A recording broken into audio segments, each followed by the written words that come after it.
الحمد للہ رب العالمین۔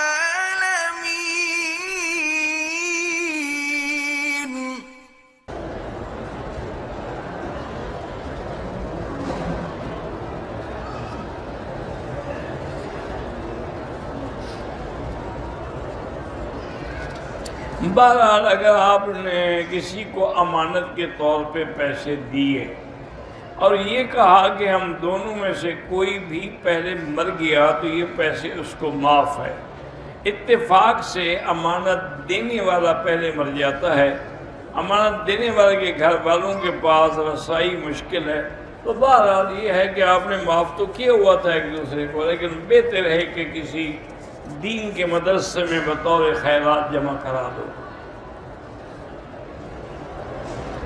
گلے میں اللہ کے نام کا لاکٹ پہننا جو ہے مردوں کے لیے منع ہے۔ حضور صلی اللہ علیہ وسلم آپ عود اور عنبر اور شمامہ اور گلاب استعمال فرماتے تھے۔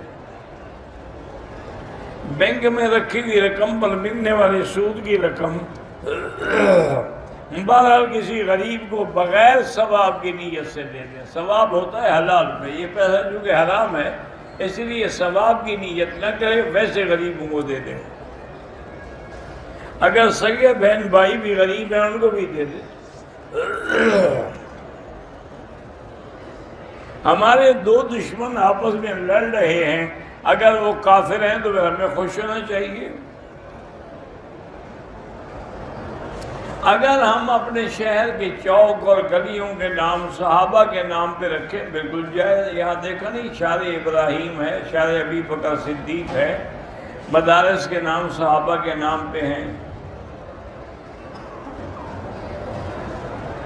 فرض نماز میں اگر پہلی رکعت چھوٹ جائے دوسری میں ثنا نہیں پڑھنی ہے، اگر آپ امام کے پیچھے ہیں تو ویسے ہی آپ نے خاموش رہنا ہے۔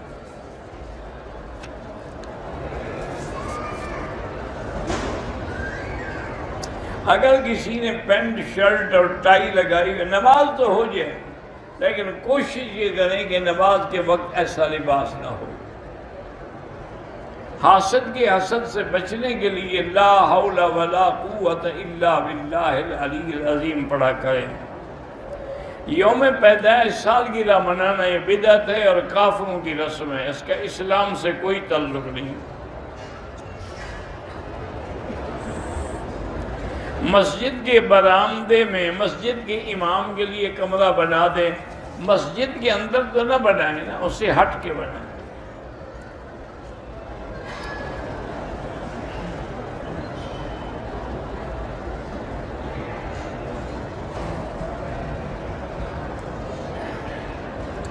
بہرحال آپ کی ٹریول ایجنسی ہے اور 4 لاکھ آپ کے سیکیورٹی میں پڑے ہوئے ہیں، لیکن وہ آپ کے ہی ہیں نا، زکوٰۃ دینی ہوگی۔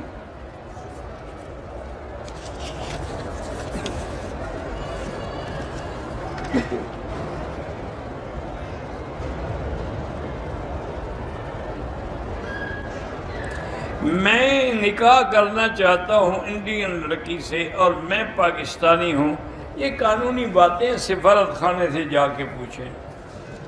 ایک ہی وقت میں 2 یا 3 بیویوں سے جماع کر سکتے ہیں؟ جی کر سکتے ہیں، کیوں نہیں کر سکتے؟